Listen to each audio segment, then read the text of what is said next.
It's time to wake up and let the weirdness begin. It's the KVJ show to start your morning.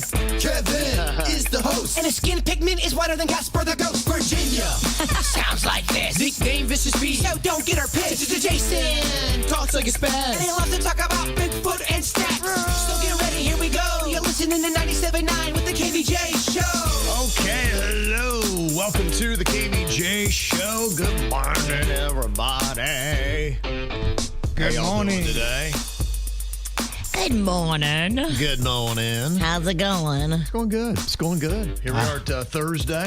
Still a little chilly out there. It is. I'm cool with it. I love this temperature. We just freeze this the way it is right now. The iguanas seem like they're moving okay, but we're doing all right. It might be colder in here. Virginia's got her snow gloves on. Yeah. I wore gloves today because my hands have been so cold. I don't know. I'm all over the place. I got hot flashes on my under boob and freezing cold hands. Yeah. Explain that to me. Yeah. Mm-hmm. Yeah, it's very chilly in these buildings. That's it.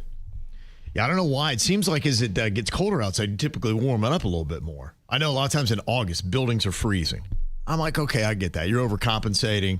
But when we get to this time of year, why has it got to be cold inside? I think the equipment, they said, has to stay at a certain temperature, but I didn't know it was like 50. Yeah. I'm bringing in a portable fireplace tomorrow. Okay. I'm sure they won't be mad at all. No. It look nice in here, actually. Kind of fitting for the season, too. Other things, saw a fun little video. It looked like the boys got together last night in Jbird's fun dinosaur garden. That was from over the weekend. I wasn't going that hard on yesterday, Wednesday, Tuesday. Okay. Yeah. I was like, man, these guys tear it up on a Wednesday. That's awesome. No. Good for them. No, I don't have that in me. Yeah. Look like you got a Bufo toad invasion going on back there, though. I know, and I'm not trying to, hurt no animals, but they are taking over the dinosaur garden, and I'm not down with that. And I'm hoping that someone at least has a remedy to maybe like kind of block them away where they don't want to go in there. They said, nope, not today. This is a frog garden now. A toad garden, I think. Yeah. They have taken over. Frog. Yeah. What do they not like? What repels toads? Because there's things you can do to repel other animals to where you're not hurting them. Because I don't want to get involved in all that. Right. We don't want to kill them. We just want them to stay away. And I know they're terrible for animals and all that. I just don't want to deal with them. I want them out of my yard. And it's kind of a newer problem. Is there a repellent out there? Yeah, it's called Total. Toadal. Total? Total. Yeah. It's what do a you repellent do? You just for Bufo toads. Oh. Yeah, for other amphibians and reptiles. It can be used as a protection spray to repel the toad, as a repellent, providing immediate control over toad populations. Does it repel lizards too, or just toads? It says other amphibians and reptiles. See, that's interesting. I don't want it to repel everything, just the toads that are. Ugh. I got a lot of lizard dung on my patio, so it would kind of be nice if I had less lizards pooping on my patio. Mm-hmm. I kind of want to get the total. They say you could also spray a citric acid-based repellent or a mixture of water and lemon or lime juice around your yard. That can repel Bufo toads. I don't know. It sounds like you're just making them lemonade. Yeah, apparently they don't like lemonade. Or open a lemonade stand. They'll just hop away. They don't like lemonade, apparently. Yeah, they say you need to reapply the solution after rain or irrigation. Okay. So it sounds like you'll have to do it frequently, but that is one thing to do if you want to repel the Bufo toads. Look, I get it. The dinosaur garden's popping right now. They probably smell the snacks in the air. It's a good place to want to try to invade. It looks beautiful. Mm-hmm. It's getting back to normal. It looks really good in the video I saw. Yeah, really does. You got a lot of scenes from there. You had baby Lochlan back there. You got the boys together getting a lot of wear and tear out of that thing. Oh, yeah. Mm-hmm. Somebody else said salt keeps them away. I put a line of salt in front of my garage door, and the Bufo toads stay away. Vinegar also is effective to use. Huh. The toads hate the salt, but the rats love them. Yeah. The rats are in there making margaritas with a salted rim. Yeah, get rid of the toads. Only to get a rat problem. And another person said, I've seen people put out fake rubber snakes. That will keep the frogs away. Oh. Now we're getting into the game that I like. That'll be fun, and that'll go well with the dinosaur garden. Fun rubber snakes. Yeah, now you'll forget about it, and you'll stumble upon your own snake and booby trap yourself and have a heart Fall in attack. your pool. Snakes! I get startled at least once a day in my house from some kind of prop I have. Yes. So there you go. So that's a couple things. If you got the Bufo toad invasions that are going on, especially if you got dogs, you got to do something to keep them away. Amen. It's not a good combination. You guys see the lights in the sky? I'm hearing people talking about these northern lights that is going on and that some people saw. I was in bed, I think, before they probably were even out. You're asking the wrong guy. I'm always seeing lights in the sky, dog. Yeah, okay. I did not, but I wasn't looking either. Yeah, I guess it's kind of a result of maybe solar flares or something along those lines. And they said that typically you don't see it this far south, but somehow it actually made its way all the way into South Florida. It's all because of a geometric storm that they say is causing some amazing views in the northern lights. The only problem, though, is it could cause a little issue with the electrical grid in 11 states. Now, if you see it in your state, does that mean you got a problem with the electrical grid? I don't know. I don't know, but either way, it's horrifying. Kind of is, yeah. What you don't really understand about the universe or know probably is a good thing. Well, I just read there was that show, I think it was on Discovery Channel, and it talked about the 7 scariest things that could happen to planet Earth, and solar flare was always one of the ones they talked about. Oh, yeah. Yeah, You're going to die. Yeah. And then they talk about how, crazy it's going to get. I'm like, No, you're right. Like I said, that what you don't know, it's better off. You're going to cook it's like a better off. rotisserie chicken. Well, that's why I want to go to a restaurant. I never want to see the kitchen. I don't even want to know what's going on in there. Because what if some guy's scratching his crotch or something and then he's making my food? I can't see it, Virginia. Yeah. That's what the movie I Legend was all about, right? Basically, the solar flare came and they kind of knew something was going to happen and kaboom, just took us out. I got to revisit that movie. I can't remember it that well. I just know there was a sad part with the dog. Yeah, a lot of people don't want to go back because of the dog situation. You love dogs, don't watch that movie. Yeah, Steph said the sun farted and put on a show for Earth. Okay. I'm very well described. Sun farts. Yes. That's a very KVJ way to say it. Yes. And everybody in this room's like, we get it. Stephanie might be our new KVJ scientist. Thank you, Stephanie. Now, I did get a photo here from Michelle C. She said, this is from my daughter's front porch in AK. I guess that'd be Arkansas, so a little bit north of us. And you can see it right there looking very pretty. It's kind of like just it looks like cotton candy in the sky. Wow, that is pronounced. It kind of looks like a face. I know it's not a face. I don't want to sound crazy here, but I see that what you're does. saying. It's wearing sunglasses. Yeah, right? it is. Yeah, You gotcha. see a face in everything. I see a face in a lot of things. It's a real thing. Some people just see faces. It is. Pareidolia. That's what they call it. Tex said the northern lights are not visible to the naked eye this far south, but are only visible through a camera or phone lens. And if you adjust the filters, I tried it about 3 a.m. I got a slight pink tinge on a long exposure image on my phone, but that was it. So nothing real impressive for South Floridians. And I think it just ended after 3 nights. Last night was it. And thank you for the corrections. I need to go back to my state abbreviations. AK, that would be Alaska. Oh. AR is Arkansas. Oh, A damn. little tricky. Yeah. I bet I wouldn't. None of us caught that. You know, well, I got to review. Honestly, I don't know how I would do right now. That's an interesting point. I'm going to have to bring that up because I don't know. I don't think I've dealt with state abbreviations. And I mean, you obviously know your own state, but outside of that, all 50, I don't think I'm not going to do well. Well, it kind of blew me and Denny's mind. One day we were just chilling and we decided just to look at a map just to refresh because it's been a while since we took it all in. It is good to do. Yes, and we were stunned where Alaska was at. We knew it was there. Okay, yeah, But right. just the refresher, we go, Alaska's really far. It's almost like we should have an adult redo course, something quick you can see, just a refresher, be like, hey, it's been 20 years since you've looked over this stuff. Just to remember. Just so you don't look dumb. Yeah, AK ain't Arkansas.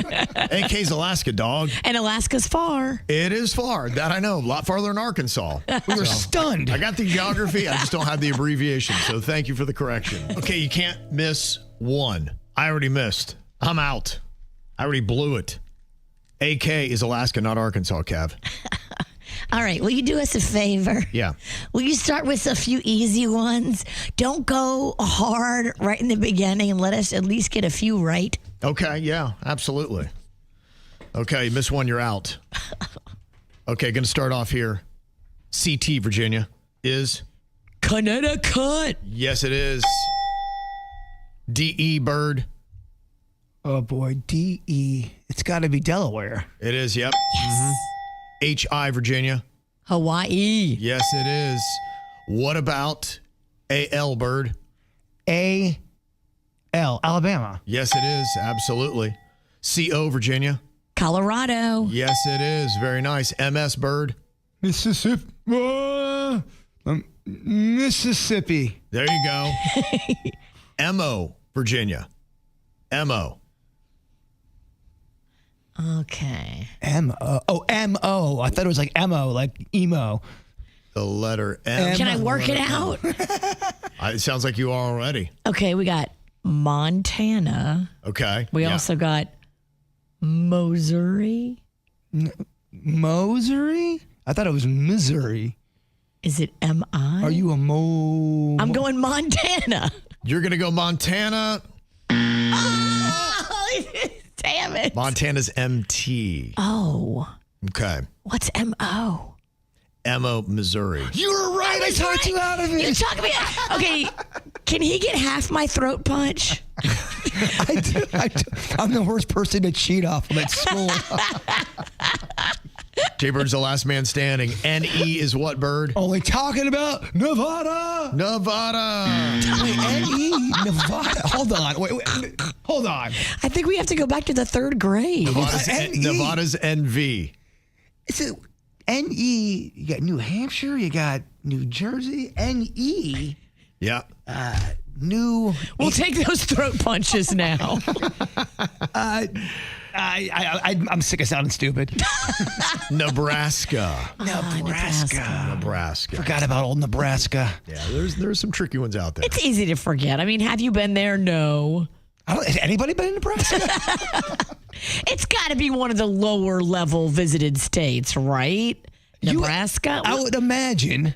Yeah, I think it sounds really bad when you whiff on state abbreviations, though. And I'm trying to think, okay, what else do I need to go back and do a real quick refresher on? I think if I glanced it over a time or two, it'd be like, okay, all right, I got it. Yeah, I remember now. You need to take a map without any of the states on there and see if you can name every state without seeing it. Write it in there and then match it up to see how good you are with every state. Can you get every state right? I am very fuzzy on New England.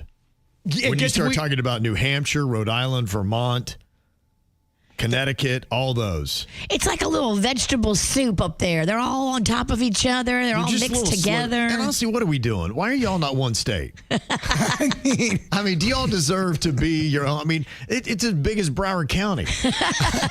Rhode Island. I'm like, why are you a state? It's beautiful. That doesn't make any sense. But you blink, you miss it. Yeah, I'm like, what? You see how big Florida is? Yeah. We can't make all that just New England and just call it good? Is it possible Florida's a little too big? Yeah, it's very possible. It is very long. It takes me like 10 hours to get out of Florida. Kind of like me, the top part doesn't match with the bottom. You're right. I mean, Florida really, it's just we odd shaped. Odd shaped. Florida's odd shaped like me. It just doesn't match up. It's like these definitely need to be two separate states. And I think I know where I could draw the line. It's like when I wear skinny jeans. It just doesn't look right. You're right. I don't know. You looked good the other day. Yeah, take that back. Go on. Slicky. It's the KVJ dirt of the day. It's the KVJ dirt of the day. Virginia, take it away, because you know we need that dirt of the day. This Dirt of the Day is brought to you by my new closet designers, Closets by Design. Well, I just think that Diddy thinks the rules don't apply to him, and he got an extra month added on to his sentence because of his bad behavior. Now, it gets a little fuzzy about what exactly he did. You can see there's obviously a cover-up they're trying to do here with this, but reports that I have seen have said that he allegedly consumed homemade alcohol and took part in a prohibited three-way phone call that is not supposed to happen. Like when you have a phone call, I guess it's supposed to be just you and one person, and then they busted him having a 3-way phone call. So much like in his sex life, in his phone calls, he loves 3 ways. Okay. Well, there you go. I mean, when you got a thing, you got a thing, right? You got a thing. Yeah, you got a thing. So they added an extra month onto his sentence.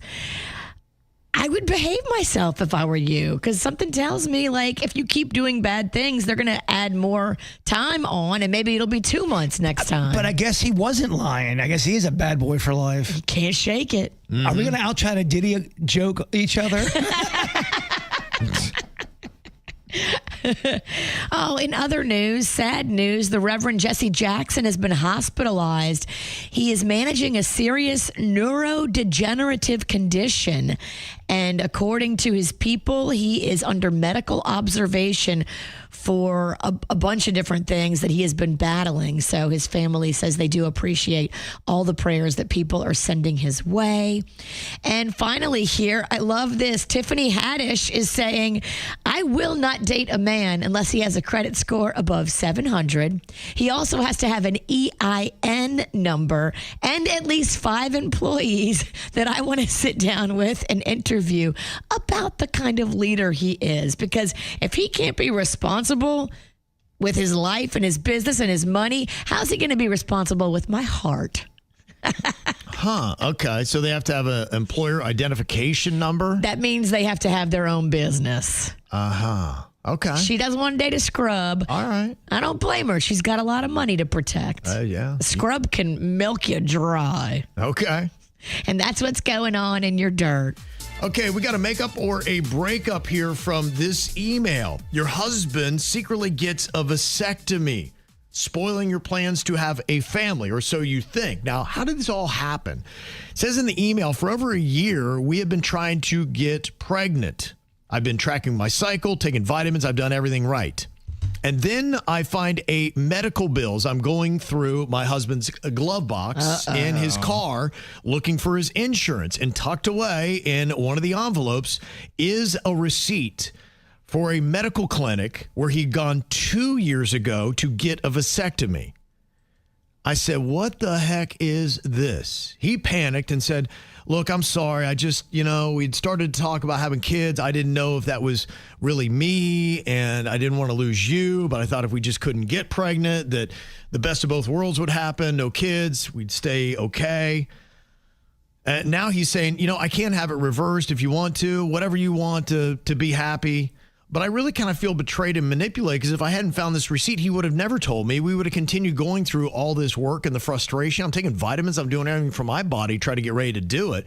The fact that he's not being honest with me and won't meet me in the middle kind of made me upset. Now it sounds like he's willing to do it, but it was his initial deceit and the fact he would do that. She wants to know, can a marriage survive a lie this deep, or is the trust gone forever?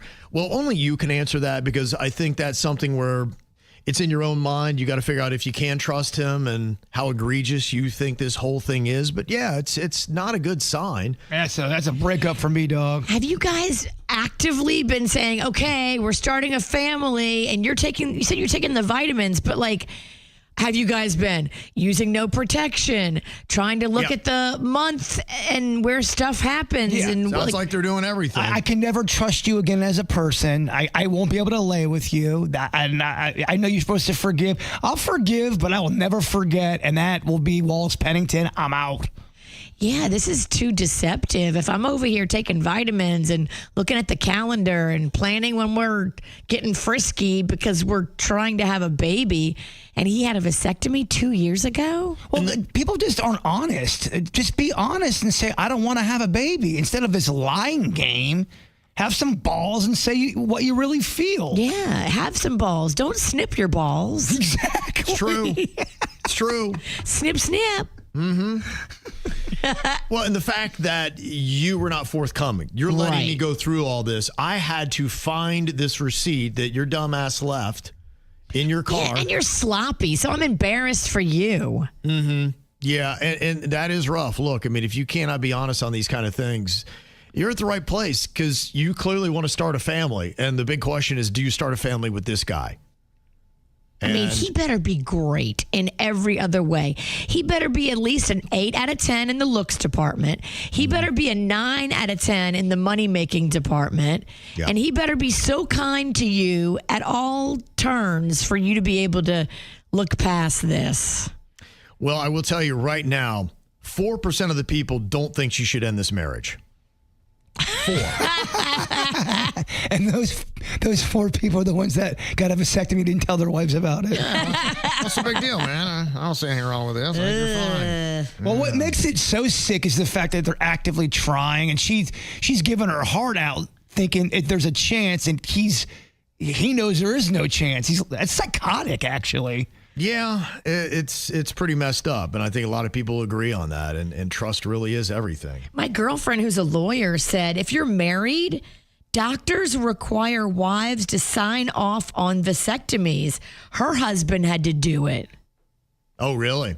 So he forged your signature? I don't know. It's a good question. Oh, my gosh. Now we got a different level of shadiness. Or he brought somebody else with him. He had a fake wife? Yeah. Well, I mean, if you're going to lie about this, why would you not lie about anything else? This is layered, and you got to ask some more questions. Oh, it's over. Yeah, it's over for most people, and I think, honestly, it's probably a blessing more than anything else. Yeah, do you want to be with a man who is dishonest and has you out here trying to have a baby while his swimmers don't swim? Mm-hmm. And another email we got for Makeup or Breakup. They want to know, who do I tell first? Sounds like we're more at the breakup. It's just how. Well, we can handle this here. They've been dating their boyfriend for a little over 2 years. But over the past year, my boyfriend and my dad have become incredibly close. Like, they have gone on a guys-only weekend. They went fishing together. It's all great. And I've even joked sometimes I feel like my boyfriend's dating my dad, not me. But, you know, things have kind of run their course. And honestly, I think a big part of it is like, I don't want to be married to my dad. And my boyfriend reminds me everything of my dad. My dad's great as a dad, but there's just not that spark with my boyfriend. And I don't think it's going to come back. I think I need to end it. My heart is telling me everything I need to know. But this is going to be messy and awkward because they hang out all the time. And it's almost like my boyfriend comes over excited to hang out with my dad. And will that end? Does she live with her parents? I think so. Oh. And so she wants to know, should I tell my dad first, like give him a heads up? I would. Do I talk to my boyfriend and then let my dad find out later? Dads are forever. Boyfriends are temporary. Yeah, I think because that's the person that's going to be left in your life is your dad, not the boyfriend, and say, hey, look, I know you guys are close. And ask his advice. Yeah. What should I do, Daddy? And you're right. He may be the one to be like, look, if you don't love him, you shouldn't stay with him. And don't let Daddy be blindsided with this. Right. And you don't have to say, well, you can never see him because you're the one that's ending it. It's not like you're going to be hurt and like he cheated on you and totally you rub it at my face. Be like, you guys continue to hang out. Y'all can still be in a relationship. Just right. I don't want to. Yes. But maybe when you break it to Daddy, ask advice. Ask more like, Daddy, I just don't feel that spark. I don't think I can marry him. What do I do? I need your help. Well, make it sound like it's your dad's idea. Yes. Yeah. Trick your dad into breaking up with him for you, and then you don't even have to do it. Great idea. Manipulate your parents. Ugh, I love it. And also, too, I'm getting some text messages from my friends that have gotten a vasectomy who are married and said they did not need their wife's signature or had to be there. So I do have an objection. Okay. To my lawyer? To your lawyer. And I'd like to get them on and kind of debate them. Oh, Mary Bell, call in. Well, Does every vasectomy require the wife to sign off on it? Unless my friends are lying. Well, I don't think they're lying. Maybe just different doctors don't do it by the law, or maybe it's a new law. Maybe that may be it. Maybe. Yeah. I doubt Mary Bell would lie. No, I don't think she's lying. She's the real deal. Okay. All right. Well, what is the story on that? I was like, whoa, you got to have a signature, huh? Yeah, other people were texting us, and I didn't have to sign anything for my husband's vasectomy. Virginia's wrong. They ask you if you're married, and they ask you if your wife knows about it. You can just say yes. You don't have to sign anything. I got mine done this year. Oh, well. Not true. My husband. I'm just telling you what the lawyer said. Yeah. Mary Bell, defend yourself. If this was a court, someone would have to. If she's wrong, they'd have to kind of, debate her on that one. Oh, she'll come with the legal precedent. Just know that. It just won't be right information. Okay. All right. I don't know. Somebody in Miami said, yeah, I actually had to bring my wife in with me. Okay. So, yeah, we're getting some mixed responses on that. Is it different, like you're saying, for every doctor, every practice? I don't know. I never had my balls snipped, but. And you got them. Just crazy the reactions we're getting on whether or not you've got to have your spouse sign off on your vasectomy. And it's about 50-50 with people saying, yeah, I had to. And people be like, no, not at all. So That's going to be tough. Yeah. Well, maybe it's just like not every clinic enforces it, but you're supposed to. Or maybe it's a policy depending on, because policy is, dictated by who's running their operation. Maybe their policy is you have to have your partner with you. What it might be is just preference. Now, Jamie said, no, it is not illegal in Florida to get a vasectomy without your wife's knowledge, as there is no law requiring spousal consent. However, it is highly discouraged because of the potential legal and personal consequences, as your spouse may have a valid claim for interference with their rights and interests, and you should have a discussion with your partner about it. So that's just where sometimes it gets weird when the law gets involved. In your pants. Yeah. And honestly. that's what happens. That's why you just shouldn't get married. Well, it's kind of wonky. Depending upon what state you're in, there's some weird rules that you might want to look at. And to me, this is eye-opening. This case, it just happened in North Carolina. Whoa. Now, this only happens in 6 states that allow these kind of lawsuits. But in North Carolina and 5 other states in America, that's why you got to know your state's laws, you can sue somebody if they interfere in your marriage and break it up. Oh, damn. So if some hoochie named Peaches starts sleeping with your man, you can sue Peaches for breaking up your marriage? You can. In North Carolina, you can. And listen to this. A jury ordered TikTok star Brene Kennard to pay $1.75 million to Akira Montag for breaking up her marriage. Wow. The verdict included $1.5 million for alienation of affection and $250,000 for criminal conversation, which refers to adultery.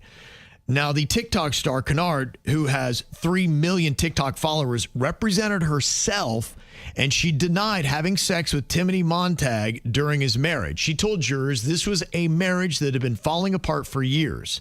Akira Montag's attorney said Kennard flaunted her relationship with Timothy Montag online. Oh. And you can see flirty little videos, and evidence included social media videos where Kennard said she was getting down and dirty in the sheets and called Timothy Montag worth it despite the legal troubles. Oh. Only took 2 hours. The jury said, yep, $1.75 million. Dang. That's kind of crazy, isn't it? That is wild. I had no idea that was just a few states away from us. Yeah, right. Interesting thing to know before you start having an affair. What does it say in our state? Could I be sued for breaking up a marriage? I think Florida is just bone whatever you want, right?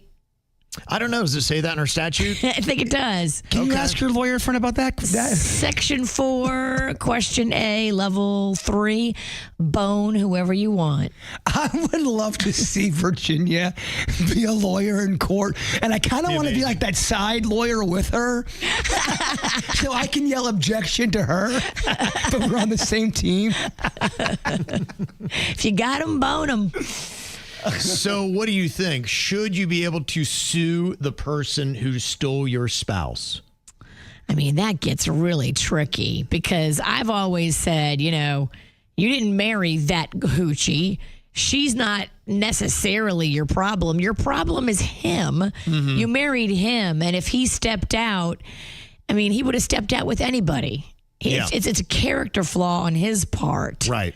But I don't know the details. Like, did she pursue him and he tried to say no at first? I think that's what they tried to prove is that she was doing flirty things, knowing he was married, seduced him, brought him in, made content about it. And then she said, okay, this was rude and uncalled for. And you know what? You may be right.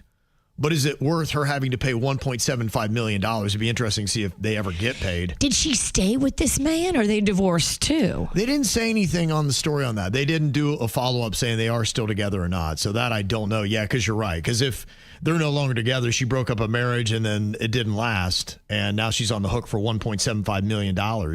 Now, I assume they can start garnishing wages and things like that if she doesn't pay that money. Yeah, unless you appeal it. Can you appeal it?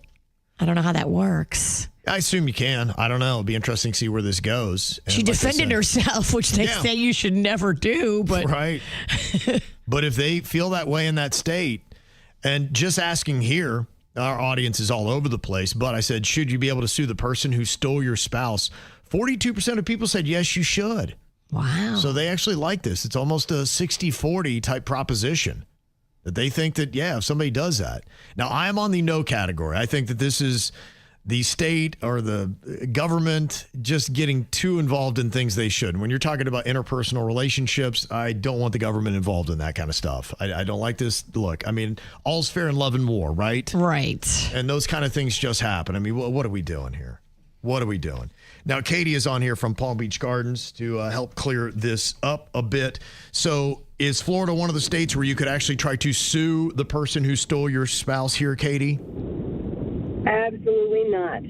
Okay. It is a no-fault state. It does not matter who did what wrong. It has no bearing in court, on child support, on alimony. It doesn't matter. I got divorced in 2022, and I wish I could sue the people that my husband was seeing. But, no, it makes no difference. Yeah. So it's a free bone state. Yeah. I do not like adultery. I don't like cheating. I don't like any of that stuff. Don't think I do, but I like what Florida's doing. Also, too, it takes two people to kind of, cheat. Sometimes three. Yeah, it does. Absolutely. So, yeah, in North Carolina, just keep that in mind. If you're listening to us right there, watch out adultery. You could be on the hook for Don't mess around. Don't mess around. Yeah, do not. Okay, can you answer like a majority of the KBJ show? That is the question that we got here today in Majority Rule. It's myself, Virginia, Jbird, and Denny's. We'll see how we answer these various different topics. First thing I've got for you is give me the name of a vegetable. Vegetable. Yes. What is the vegetable you're going to go with? And for me, I'm going to go with broccoli. Virginia. Broccoli. Oh, man. Wow. Look at us, Kevin. Okay. All right. Feeling good about this. Bird, what you got? I didn't have y'all's number because I picked cucumber. And Denny's. I went that chop a broccoli. Oh, man. Okay. Dang. Wow. Cuke on the outside looking in. I know. And I don't even like cucumbers that much. They look like, Tastes like gross pickles. They're like water pickles. Okay, next up, give me a reality TV show. Reality TV show. Virginia, what are you going to go with? I'm trying to match with you again, Kevin. All right. Handwriting's awful. So I picked The Bachelor. No. Jaybird. Housewives of whatever city that they're doing their show in. The Housewives, yeah. Okay, Denny's. It took me forever to write, but I did Keep It Up with the Kardashians. Oh, man, I went with The Bachelor. Okay. Yeah, Virginia and I match up again. Okay. Did you see The Prep? You guys, No. I'm kidding. Now I'm trying to match with Denny's. All right. All right. I'll think like myself then. Then I need to try to match like Kevin.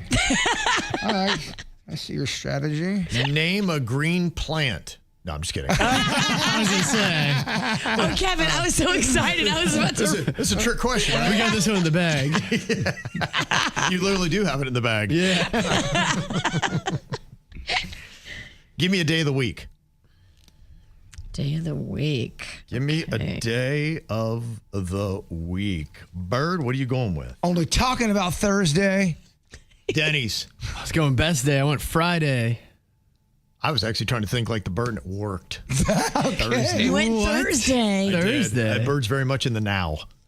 Virginia? I thought like Denny's. I went Friday. Friday. Blast. Okay, it's canceled out. Nobody gets a point on that one. It feels good though to at least get a match though. I'm gonna give myself extra credit. You're in this. First You're in match, this. no point.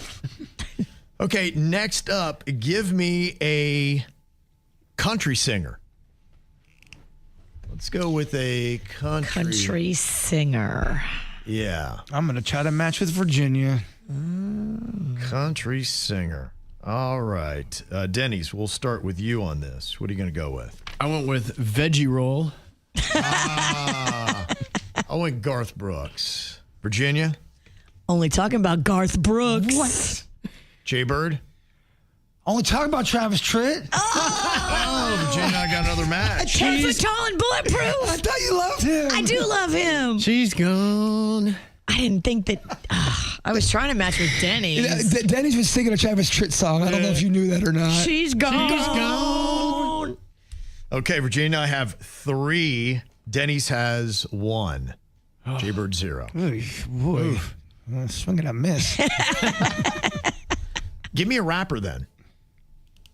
Let's go with a rapper. Rapper. All right. Who are we gonna call out here today? Rapper. Okay. You know what? I tried to match up with Bird. We'll see what happens here. We got to stop Kevin or he's going to win this thing. I'm trying not to match with Kevin. Yeah. I'm gonna go Bad Bunny. Oh, that's interesting. Virginia. I went with the most entertaining rapper in the game. Only talk about Snoop Dogg. Jbird. Only talk about Crazy Bone. Damn it. Denny's. Well, we talking about Busy Bone. I should have did Crazy Bone. I know you look trying to Crazy get Bone. cute. I thought you might be Busy Bone. Okay. Give me a famous board game. Board game. All right. Famous board game. Okay, Virginia, you get to start this round. I mean, you got to say Monopoly, right? Okay. Jbird. Only talking about Monopoly. Oh, damn it. I was trying not to match with Kevin, who I thought for sure would pick Monopoly. Okay. I went Life. Oh, you went Life. I went Monopoly. Damn it. Oh, Denny. I thought we were I all knew trying to everybody not would match go with Kevin. Monopoly. Why did I go Candyland? Yeah. Candyland. Man, oh man. Okay, Jbird gets on the board though. Virginia and I have 4 apiece. Jbird Denny's tied at 1. Oh, look at that. Someone's back in the cage. Or out of the cage. I don't know. Is he mathematically eliminated or no? No, Can you he got make a point. a comeback? Probably not, but we'll keep playing. That's so... I like that one of those losing football teams. They're just playing the rest of the season for pride. Rock band. What are we going to do for the rock band? What are we going to do for Try not to match with Kevin. Don't match with Kevin. Yeah, Don't nobody match with matches Kevin. We got to stop him. He's too good. Okay. What are we going to do for the rock band? Bird, you start us off on this round. Oh, man. Motley Crue. Damn it. Denny's. Try not to match with. I picked White Snake. I went Foo Fighters. Okay. All right. Virginia. AC/DC. Dang it. I really needed you there. I'm sorry. What'd you pick again? Motley Crue. Motley Crue. Yeah. I was afraid Kevin would pick Motley Crue. I thought Kevin was going to pick Kiss. I thought he was going to pick 21 Pilots. Okay. Good guess. All wrong on that one. Like double wrong, Do actually. we even know you? Do we even Kev? Final one. We'll see if we get a match or not here. This ends it. Will we break this tie? Soft drink brand. Oh. What are we going with here? Soft drink brand. Okay. What is it going to be? And it can be all the different variations of it. All right. What are we going to do? All right. Denny's, what are you writing down? I put Pepsi. Pepsi. I went Mountain Dew. Virginia. Trying to match like Denny's. I put Pepsi. Okay. Jbird. At this point, there's no shot for me to win. Tahitian treat. Virginia gets herself that win. Very nice. Tie is broken. Thank you, Denny's. Who wants to laugh their ass off? Ooh, I know I do. He wrote some funny punchlines just for me and you. It's Danny's Joke Jury. Who's ready to laugh? All right, Denny's has got the jokes. We're going to be the joke jury to let him know what is hitting and what is not here today. All right, coming up in just a second, too, I've got Jbird's Ann. She actually was one of the early people on the joke jury. In fact, a lot of the idea came from her because she got a live comedy show from producer Denny's back in the day. I love that he had blonde hair. Yeah. That was wild to go back and see. I forgot about that. Yeah. I bleached it. I had to bleach it like 4 times to get it that blonde. KBJ replay you can see on our social media. People want to know why Ann was so mean to Denny's. There's a reason why and a story behind this. Okay, we will get to that here in just a second. What do you got comedy-wise today, Denny's? All right, joke 1. What do they call OCD if it makes you gain weight? I don't know. What do they call OCD if it makes you gain weight? OBCD. Very good. Yeah, it's true. Second joke. Why is it hard to keep people employed at the pastry factory? I don't know. Why is it so hard to keep people employed at the pastry factory? They have a high turnover rate. Oh, that's good. A turnover sounds amazing. Turnovers are amazing. So flaky. Third joke. Why is it easy for witches to bring astronauts back from the dead? I don't know. Why is it so easy for witches to bring astronauts back from the dead? Because it's not rocket science. Rocket seance. Seance. Tough. A little play on words there. Those first couple, though, dog. Seance. The turnover joke? Yes, you're right. Fourth joke for y'all. Why do horses see movies in the afternoon? I don't know. Why do horses see movies in the afternoon? Because they love a matinee. Right. And he's back. That's good. All right, and final joke for y'all. What did the Australians say about the slutty parrot? I don't know. What do the Australians say about the slutty parrot? Oi, I bet she's seen a cockatoo. Well, there you go. There you go, huh? Right. Yes. That's a lot of fun, isn't it? Oh, boy. Well, we throw a KBJ replay up on our social media yesterday of one of the original joke juries that we had. It was producer Denny's telling comedy, just like he did just a second ago, to Jbird's Aunt Ann, who was a very funny woman. And the video is absolutely amazing because just her reaction to his jokes. Boy, there's never been a tougher joke jury. Well, what had happened was we'd go in there to film stuff sometimes, and this is when Denny's was smoking e-cigs a lot. Remember that phase? Yes. The tobacco? And he'd forget, and he would vape in her apartment, and she did not like that. And she told him once not to do it, but he did it a few other times, not even thinking. Because it was just like second nature, and he was nervous. Yeah, and she just, at that point, like, you're vaping in my house? I told you 3 times now. What's the matter with you? Yeah, so she's already irritated. Oh, What are you, sick? She is so irritated. He could do no right Yeah. after that. So here is Ann and Jbird. They are sitting on the couch. Denny's is standing up. He's delivering the comedy, trying to get some laughs out of Jbird's Ann. For my first joke, how do you get Batman out of jail? Am I supposed to answer that? What? Am I supposed to answer that? Well, no, it's like a comedy show. You're supposed to just like lay back and listen to the I've been to a comedy show. I saw George Carlin in Well, person. you're supposed to. George Carlington?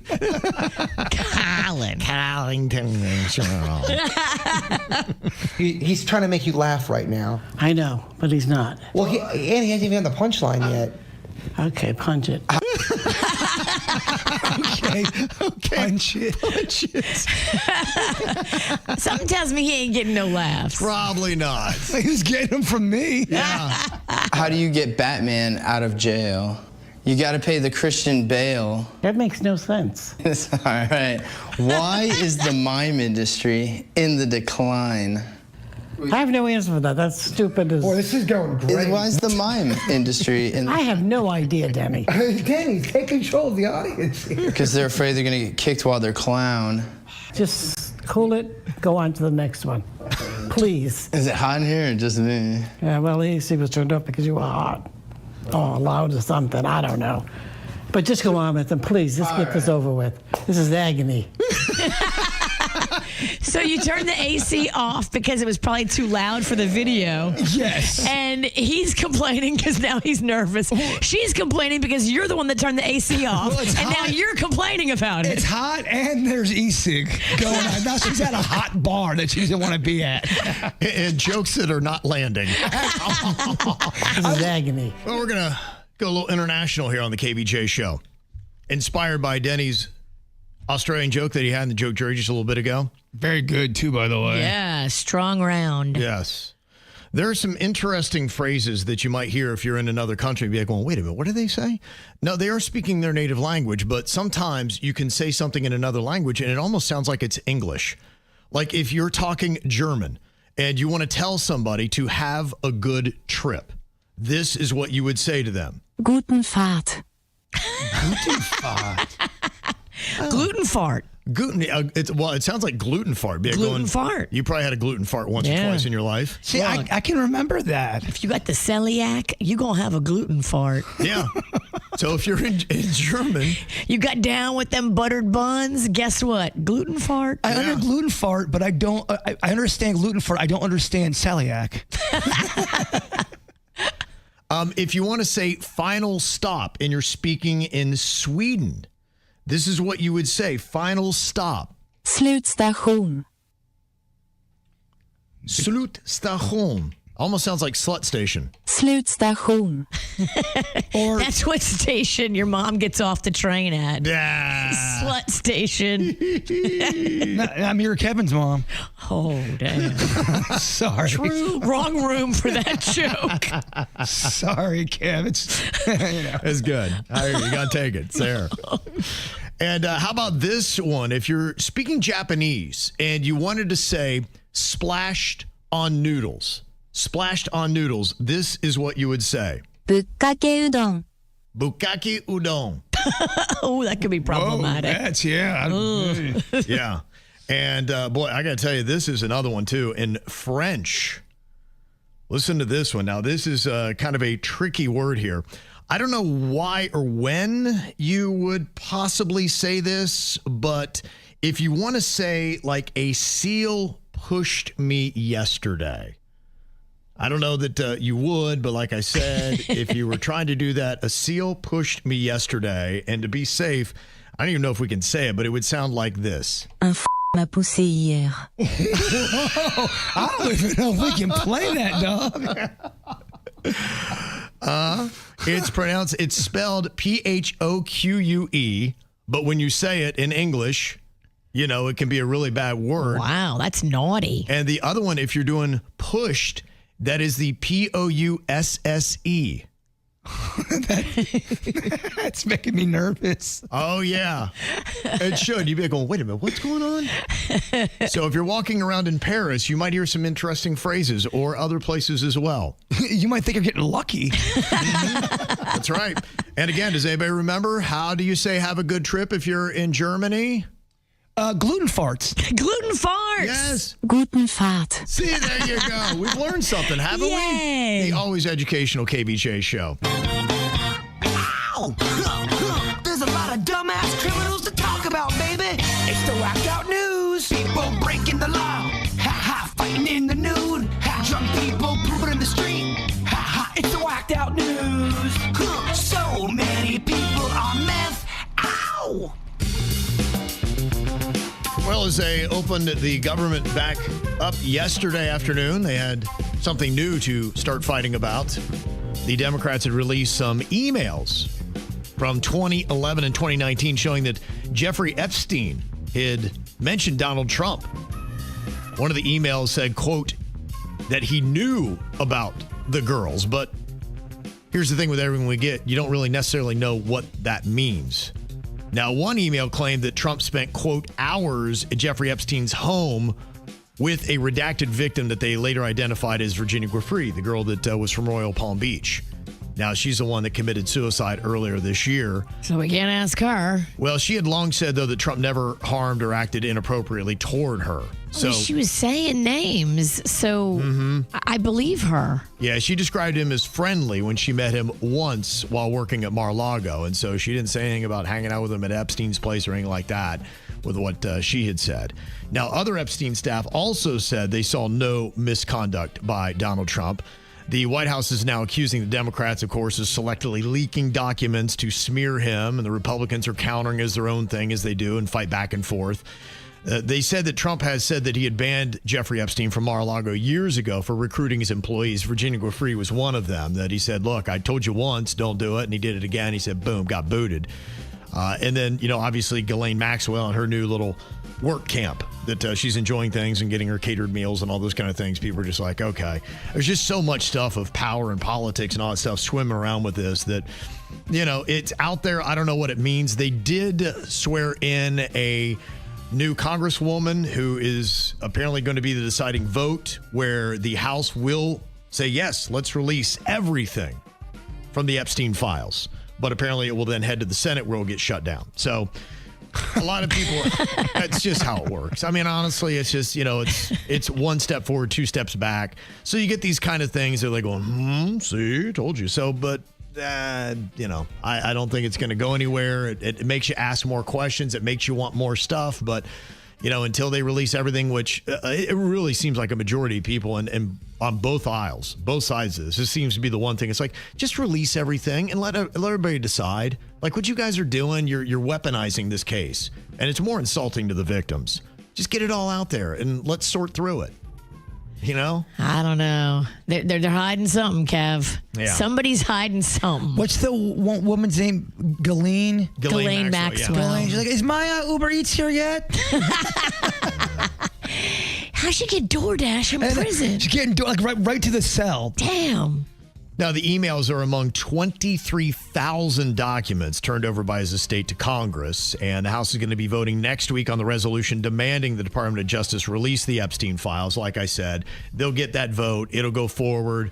They'll then take it to the Senate. Senate will be like, nope, not going to do it. So it's not going to go anywhere. So, just more things, I think, for everybody to fight about. But I don't know. We'll see. More spin. Yeah. More manipulation. I think everyone will be cool with one another. Yeah, you're right. Yeah, I'm sure. You're right. It's a mess. Mm-hmm. This is kind of a whoopsie. 42-year-old Jonathan Braun was convicted in 2011 of conspiracy and money laundering. And he had ties to Jared Kushner, who's the president's son-in-law. Trump came in, commuted his 10-year prison sentence.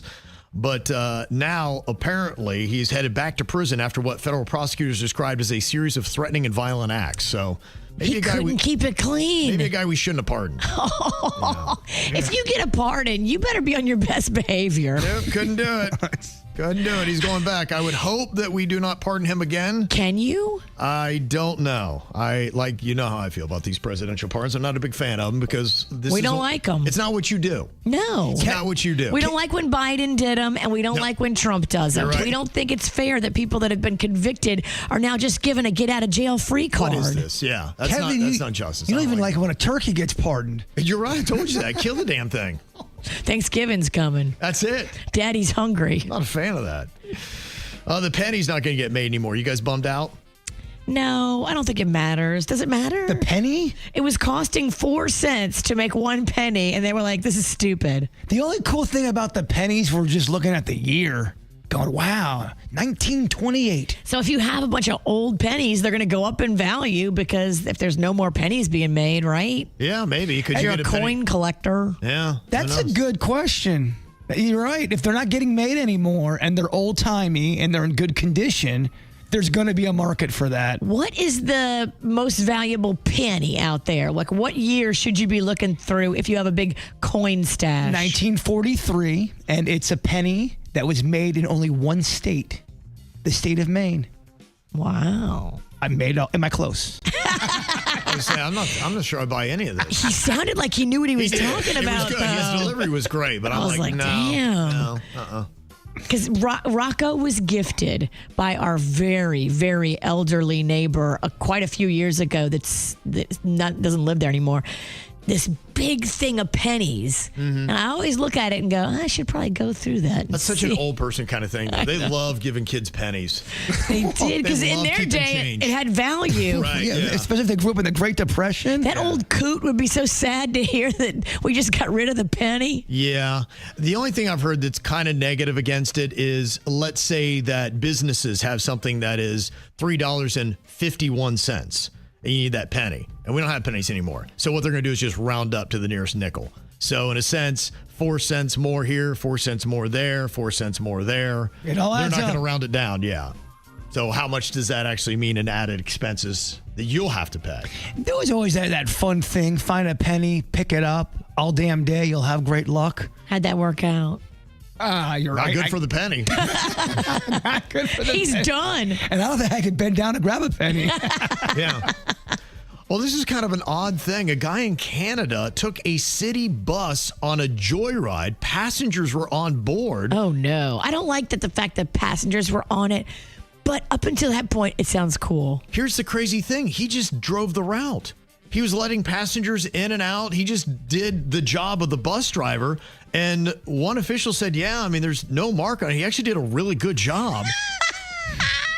They're like, but, I mean, we can't reward this, even though he did somebody else's job for them. He always dreamt of doing it. Yeah. And he really wanted to see what it was like just for a day to be the bus driver. And he nailed it. He nailed it. Yeah. Everybody's like, thank you, sir. I mean, that means he had to study that and kind of know what he's doing. I would love to drive a bus just to see if I could do it. Oh. And I think they're trying to figure out how to charge him because, in a sense, I mean, you could get him for kidnapping, grand theft, all these kind of terrible things and lock him up forever. But like going, he really was kind of a nice guy and he did a great job. It's kind of a paradox. You're like, I don't know what You to got to do. sit him down and be like, look, brah, you can't do this again, but we're going to let you slide this time. Yeah. Be cool. And let's get you certified. You're obviously a great bus driver. Do you want to do this professionally? Yeah. Very odd. Very odd. Las Vegas hosted the 35th annual Housekeeping Olympics, where teams from different hotels competed in fast-paced cleaning challenges. Everything from bed making to mopping obstacle courses. Participants showed skill and speed to gain points. Winners were then earned trophies and gold medals, with the event honoring the city's most dedicated hospitality workers. Okay, that's fun. That is kind of a fun little thing. And they say here that a new study shows that 1 in 3 Americans reward themselves with something sweet more than once per day. How many times do you have a little sweet per Well, day? it depends. Am I fighting the cravings with the GLP-1s? Because I do like to microdose those. Okay. If I'm not on them, like right now, like my kid's Halloween candy, it calls me. Right. I'll be upstairs in bed, and all of a sudden the Twizzlers would be like, Virginia. Oh, you hear them calling? I hear them calling me. Yeah. 46% of people say they crave sweets by noon every day. See, I'm not that. I'm the opposite. I usually crave them at nighttime. That's where I don't eat as many sweets like you might think I do. I eat them, but if I eat them during the day, it really kind of slows you down a bit. If I don't get my nap and I'm overtired, that's when I want to eat bad, eat the sweets, make bad choices, because my body needs like something comforting. Yeah, I know. Oh, I know. Like a hand pie around 10p. Put that thing in the oven. Oh, God. Oh, A yeah. warm, oozing pie. So you guys are craving the sweets right now. Maybe some truth to this I one. got to stop. Well, there's a bit of a debate going on about this mom and how she handled her kid on a playground. Now, apparently he was doing some things that she didn't like against an autistic child. Oh, boy. This is all according to what the mom is saying. And she jumps up there pretty quick and kind of gets in the kid's face. As she should. Now, do you like the way that she handled it? I haven't heard it. Let's hear it. Okay, here's how the mom handled this on the playground. And you don't see any of the kids. You just see the mom barking away. How dare you! How dare you! Come here! How dare you! He is severely autistic. He does not understand. Don't you dare! He's calling me names. I don't care! Don't you dare! Okay. You have seen him a few times. He is severely autistic. Don't what me. You knew exactly what you was doing. Don't you dare! He is a nice little boy. I don't care that Aiden comes and tells an adult. Okay, all right. She's right. Yeah. She's absolutely right. And you have to make a stand and a statement sometimes. And you have to make your voice heard because you want it to soak in that, hey, this is not even regular bullying, which we have a problem with. This is you're picking on an autistic child. Oh, no, I'm going to shame you. Yeah, a couple of thoughts that I have on it. And look, if your kid is doing anything like that, yes, you need to step in. You need to let your kid that this is not appropriate. But you got to make it big and bold, I think. You got to make a huge impact. So you think raising her voice like that? Yep. Now, the one thing that I was curious of, where is this autistic child? Is he within ear reach of what she's yelling? Would that kid feel weird that He's sitting there going, he's a severely autistic child, and he's hearing that, and the other kid's like going, okay. He's kind of calling, this out in front of everybody. That was the big divide on the internet, Kevin, that the mom could have taught the lesson about not bullying and not have gone so over the top to where it got weird for everyone around. Yes. That was the debate. Right. Yeah, I think that's it. So, Virginia, you're saying the volume is good. You like that, and you think that that's necessary to make that kind of statement. I get loud, though. You do get loud. Yeah, so you can see why Virginia's all about it. I think sometimes when your kid does something so egregious, you have to match that egregious energy with correctively loud energy. You can't just say, now, little Johnny, don't be mean. That child has autism. We're going to be nice in the future. Like, I don't know. This is not a regular bullying situation. This is one that I really think needs to be stepped up as a parent. Well, I think you can teach lessons and not go nuclear because, maybe that's where he's getting it from. Yeah, the screaming and the talking. I think that you absolutely need to talk to your kid. I'd be heartbroken if my kid was bullying somebody. Yeah, I agree. Without a doubt, you have to correct it. Not even a question. And kind of like what you're alluding to, sometimes I've seen that. I've seen kids that are really extra and their mom was screaming at them for being loud and being extra. And I'm like, I wonder where they get it from. And it was something like, so when your tone is to yell and to scream and be all that, then I think that energy sometimes gets embedded into the kid. And so I guess that's the ultimate thing is, do you think you should be yelling to that level? Should you be calling out and saying as loud as you are that this kid's severely autistic? If your kid's just running around the playground and they're loud and they're extra, I don't correct that. Do you, kid? But if they are bullying a kid with autism, I absolutely will make a big deal of that. Okay. Yeah, so I think it's probably just more a matter of the tone and how she approached it. Not that she did, and everybody's like, way to go, Mom. Yeah, if your kid is doing something and trying to keep another kid down, then you need to call that out, and they need to get a strong impression on how wrong that is. You have to understand, not everyone responds to screaming and yelling like that to where they're going to even get the message. I think you can still teach lessons and make sure we don't bully and not make everyone around you feel so Yeah, my first thought was the awkward. autistic child. If Yes. he hears that, they probably are understanding that and they're like going, okay, like she's announcing to the whole world that, maybe I'm a little bit different than everybody else. I don't need that. I get that she's trying to help, but she could possibly be making, the situation worse by being so loud. Look, definitely teach your kid, but you're loud, so. Yeah, I side with loud mom. Well, you can still correct your kid in public. Yeah, absolutely. It's not about Teach a correction. lesson. Correction's right. Correction is And good. look, I'm going to tell you this, too. As a mom on the playground, you're being judged by all the other moms on the playground. And if you don't make a big deal of it in front of them, they're all going to talk about you and hate you and think you're a bad mom, too. Like the other moms all talk about the other moms and how if you're not parenting your child who is bullying an autistic kid, But now you're going to be on the outside with the moms. But isn't there They're a- all going to hate you, too. I mean, to not be performative, though, what if you just took your kid and said, hey, you're done. We're going to go talk about this, and fun time is over for you. You were keeping another kid down. Let me talk to you face to face about why that is so wrong and how if you do that again, the consequences will be worse. And if you're worried about the other moms, just go up to them and talk to them and say, look, I'm sorry that just happened, and I'm letting my son know this is not how you treat people. But, I mean, if you look at other people, and they don't even know what's happening. Some people are getting this, they see a kid getting screamed at. What if you're just walking up to that? That's an energy a lot of people don't. Well, and I think it's too knowing your kid. Like Steph said, I shut down when I'm being yelled at. I comprehend more when I'm not being screamed at. That's my point. But Christopher said, she didn't use any degrading or insulting words. She only used volume to get his complete attention. So I think Virginia is right. And right now, 64% of people said they do like the mom's tone. They like that she was yelling and making that whole point. And you don't do that a lot. You do not pull that tone out of the bag unless it is serious. But sometimes you have to make an impact. And this is egregious bullying. that I wouldn't tolerate, and maybe I'm handling it wrong, but I would yell the same exact way. None of my kids would ever do that, though, because they've grown up knowing what you do and what you don't do. They would fear. Now, Sarah's on here. She is a parent of 2 autistic children. And tell me how you would feel if this had been your child. He's, dealing with another kid, and the mom is yelling that you are bullying a severely autistic child. As the mom of 2 autistic children, do you be like, hey, do we need to not yell that out? What are your feelings on this, Sarah?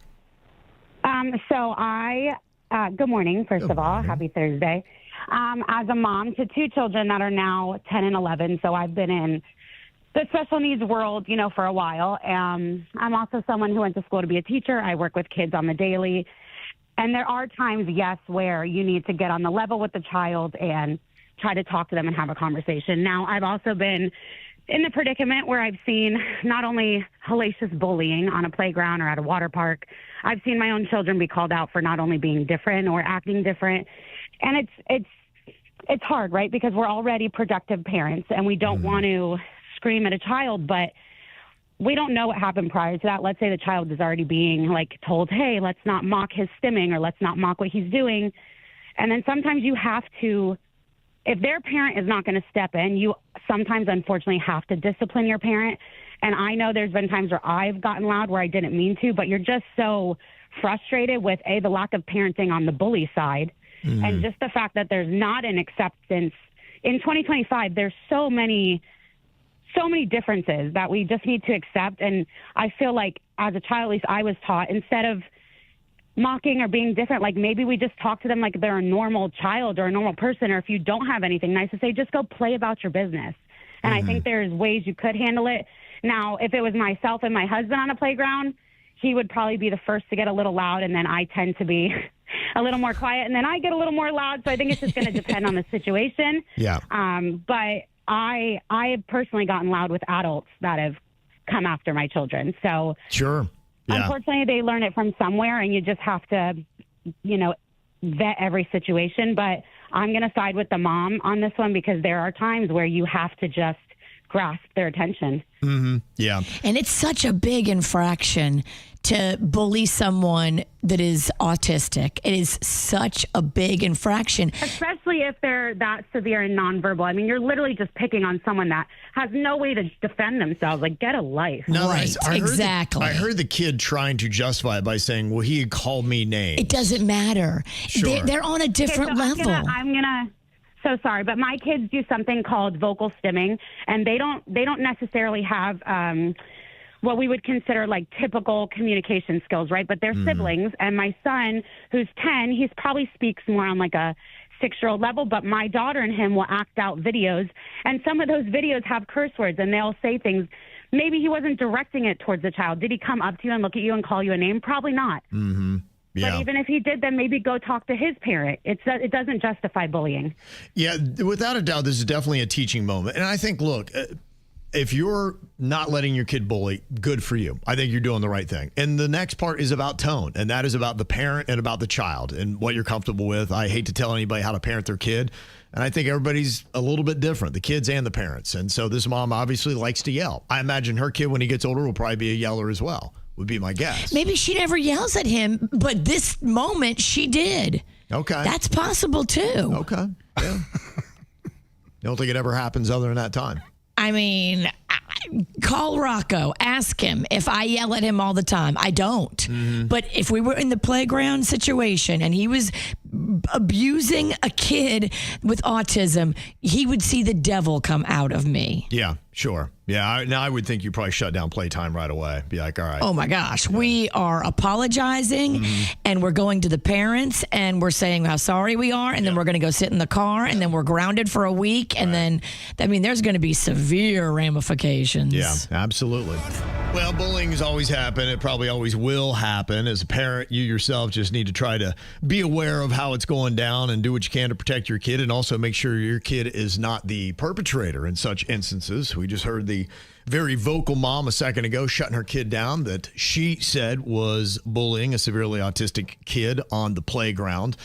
But there's so many different new creative ways to bully people. Yay. Here's a new one. I never even heard about this. There's a viral trend going on right now on TikTok. Have you heard of the flip camera challenge? Yeah, I don't like it. It is bullying. Yes. If you don't know what it is, here is a person on TikTok explaining a bit of what the flip camera challenge is all about. And it's about the person holding the phone recording other kids. They come up and they flip it around, and then it's just the person standing there kind of looking like a goober. Then they post the video and everybody makes fun of the kid that was filming. It's mean. It is. It's a very mean-spirited thing. I'm sorry, but that whole flipping the camera trend, that's disgusting. If you don't know what it is, basically a group of friends starts dancing, having somebody record them, and then out of nowhere, one of them runs up and flips the camera. Sounds harmless, right? Except it's not. Because when they flip that camera, it always shows the person recording. And 9 times out of 10, that person looks like the sweetest, kindest, most innocent human being. You can tell they were just trying to be nice, probably quiet, probably introverted, maybe not even part of that friend group for real. And then boom, their face is all over TikTok. No warning, no consent, just out there for millions of people to see. And people in the comments are clowning them, calling them names, laughing at them. Like, how is that funny? That person agreed to hold the camera to be kind, not to get bullied online. Yeah, it's rough. Yeah, I've seen the clips of it. It actually makes me sick. Yeah, that's... Because they go up to a kid that's obviously not their friend, a kid that's not cool, according to their little friend group. Yep. And it's totally mean. If you're doing that, you're a douche. There's a lot of mean stuff on the internet. Yeah, there really is. It's a cesspool. Well, and the social media, I mean, look, this is a whole new technique that you can use, and it's so much more widespread than what was usually isolated to a class or a school. Now that stuff goes national, global, whatever, and then the person feels like, oh my gosh, the whole world is laughing at me. Well, and their whole school can be laughing at you. Or more, and that's overwhelming. It's terrible. For anyone. People, there's this guy, I think his name's Joey Swoles. He kind of fights for rights of people who are in the gym trying to just get better and lose some weight, get healthy. And there'll be people in the gym doing kind of the same thing, zoning in on somebody who's doing the machine wrong, and they might be overweight, and then they're starting to clown on them, and he stops and goes, "You are wrong for doing this," and he calls out their name and their handle. He says, "Do not bully people. They're going to the gym to get better and be healthy. They have no idea you're filming them just to clown on them." Yeah. That Good ain't for cool. him. That's Good for you, Joey. Yeah, you should actually be lifting those people up, not tearing them down. And it just makes me wonder, when you're a kid today, what do you do? Because the kid's probably caught off guard. They're just trying to make it through the hall without anybody messing with them. And then somebody comes up and they're like going, "Hey, will you record this video?" And you're like going, "Oh, okay, wow, these kids are trying to include me." And for a minute, you might be like, "Oh, this is awesome. This is awesome. They want me to be a part of this and help them with their video." And then this sweet little baby gets all excited. Yeah. And then they are clowned and shamed and made fun of. Yeah, so if you see one of these videos on your kid's phone, they've been bullying other kids, and you start screaming at them like that British mom. Yes. And if you can't, I will. How dare you? How dare you? Work on your British accent. That's a lot more effective method of parenting. Accent. Yell at your kids always in a British accent. It will confuse and scare them. So yeah, just another thing you got to be aware of. Okay, can you tell who is responsible for what calamity here today, Virginia? Who did it, Jbird or baby Lochlan? All right, hit me. Okay. All right, a couple things we got on here. You got to figure out who is it that caused this commotion out of the two of them. We know they both love pizza, and they both love creating calamity. Okay, so who do you think tried to drink from a cup but forgot to open their mouth? Okay, it's a two-part process there. I'm going to go baby Lochlan on that one. You can go baby Lochlan. You know what? I am going to go Jbird on that because I sometimes, I don't know what it is. I wind up pouring liquid on myself. I'm like, what? How did I at this age forget how to drink? You're drunk. I may be. Time to go home, Sad Kevin. thing is I'm always sober. That's the thing. I don't spill any alcohol. It's just other things. It's always when I'm drinking water, thankfully. Maybe it's just my body saying, "No, I don't know. I don't think I want to drink that." I'm going to go Bird. Who was the one that forgot to open their mouth to take a drink? It was me. Kevin's right. Sometimes I don't know. I forgot to. I had something on my mind. I went to drink and it didn't go. My mouth was closed. I think that's it. It's almost like an involuntary thing when you grab for a beverage and go to put, but then you're thinking of something else and your thoughts going, should I? You're like, what did I do? Yeah. Just pour it all down the front of you. Like, what's going on? And I wish I was drunk. At least I have an excuse. Yeah. Now he's sober as a nun. Huh. Who tried to sit on a chair but missed by a solid foot? Oh. Okay, well, they really whiffed on that one. I hope that wasn't Jbird. I think baby Lochlan could probably take that a little bit better, right? Yeah. He's younger, can take that fall rooting for baby He's Lochlan. closer to the ground. He doesn't have a bum hip. Kids are resilient. Yes. Yeah. Was that Lachlan? That was Lochlan. Oh, thank goodness. You know they are. They clumsy. Yes. He just thought a chair was going to be there and it just wasn't. Yeah, or sometimes, again, people, I think it's just easy for babies to get distracted. If they see some, it's hard to keep a kid in a chair. Like they're constantly up and sitting, Springy. scooting around on them. They move like little drunks. They do. They move a lot like drunk people. That's what they remind me of. But yeah, just ate it. Who got stuck halfway under the couch trying to retrieve a dropped snack?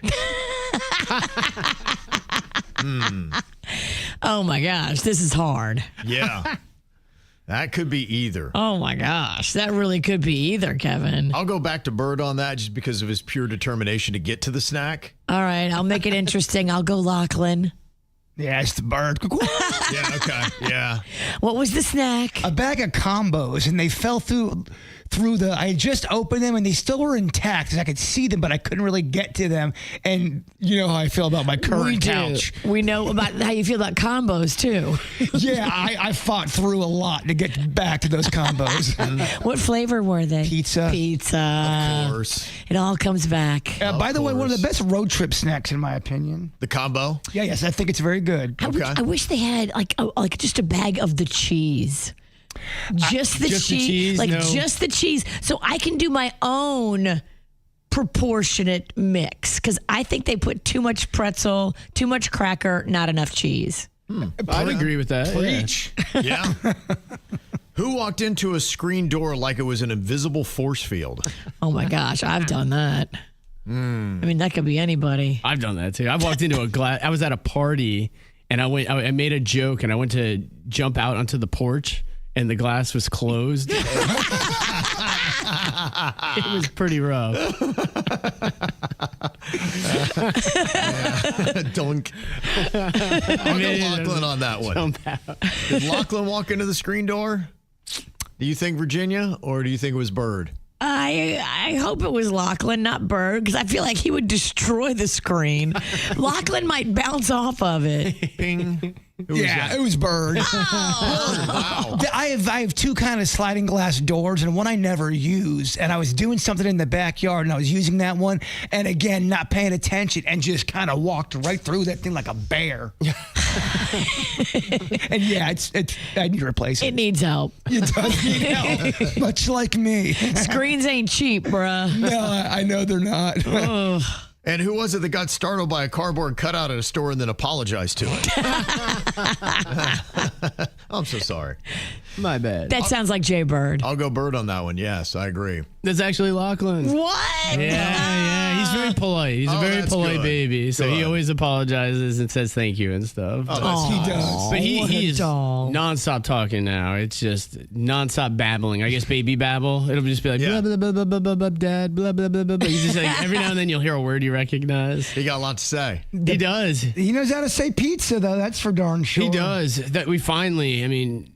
So he's had pizza a few times and he likes it each time, but he never really ever asks for it or wants it on the regular. And it just started recently that he's now eating a pizza on a regular. He's entering his pizza era. He's entering that pizza era. He's What does he ask for?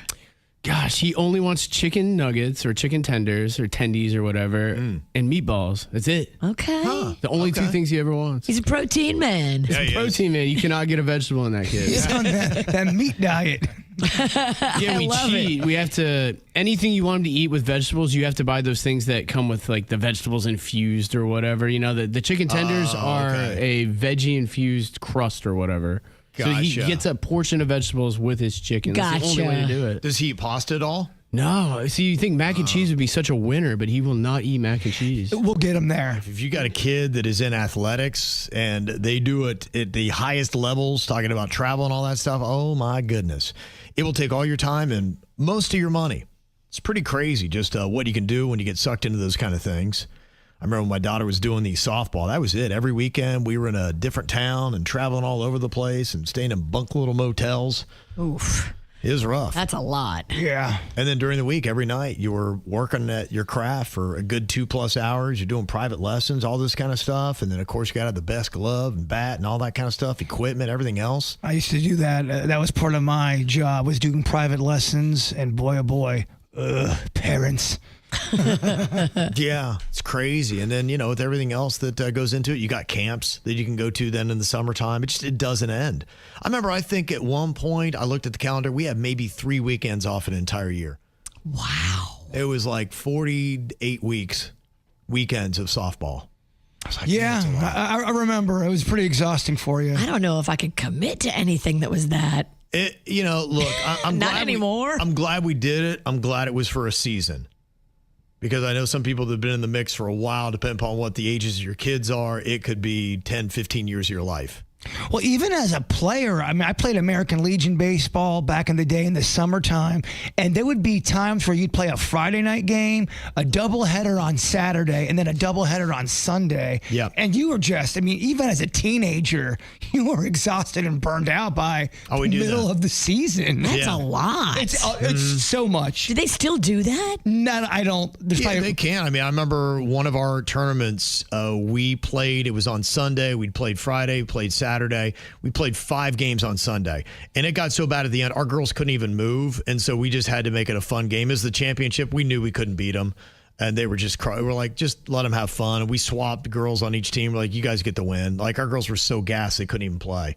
Wow. So I was like, yeah, we've had enough. We're tapping out. So what is too much, and what is the average? They say parents are investing 8 hours weekly in their child's athletic activities on average, and equipment costs are about $313 annually.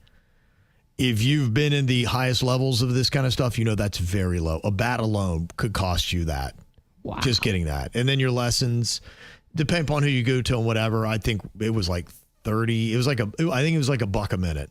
Because I remember it's like they're sitting there talking like, and I'm looking at the clock. I'm like, that was $3 worth of conversation. Get out there.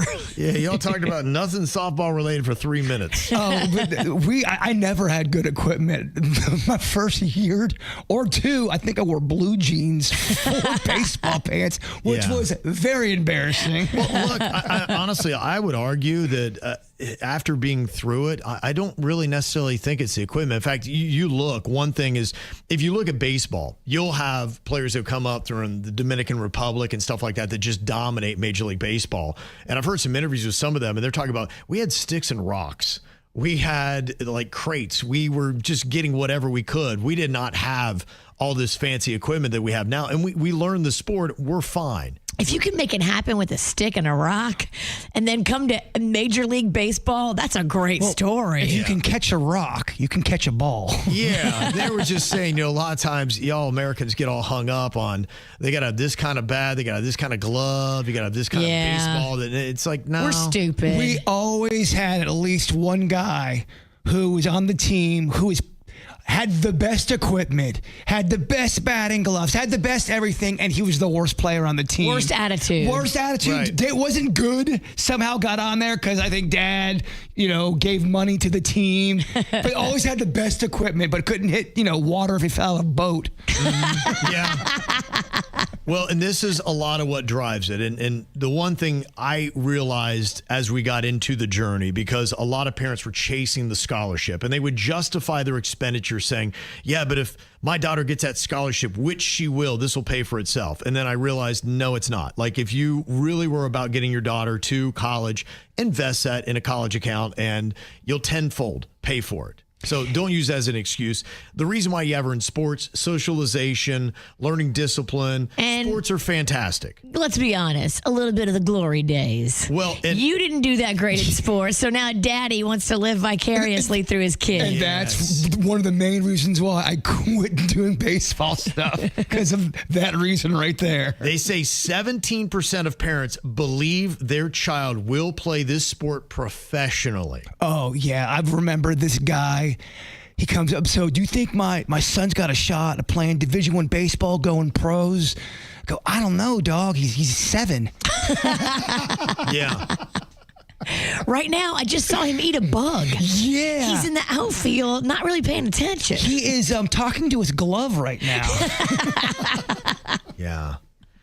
And 72% of parents think youth sports feel more professional than recreational today. Well, they are. Yeah, it has gotten that, and people have lost themselves because you do. You see nonstop the stories of a kid that started and worked, and you pushed him, and the dad was there, and then he becomes a professional, all this kind of stuff. Look, I mean, you're like hitting the lottery on that. The chance of becoming a professional in these things, like less than 1%. And, you know, as a parent, you can support them, but they've got to have the desire. They got to be driving the bus. They have to. They do. They have to want to love it. They have to have a passion for it, and passions, that's half the battle, at least. You've heard about Michael Jordan getting cut from his basketball team. That motivated him. There's a kid named Jeremiah Smith. He played at Chaminade Madonna.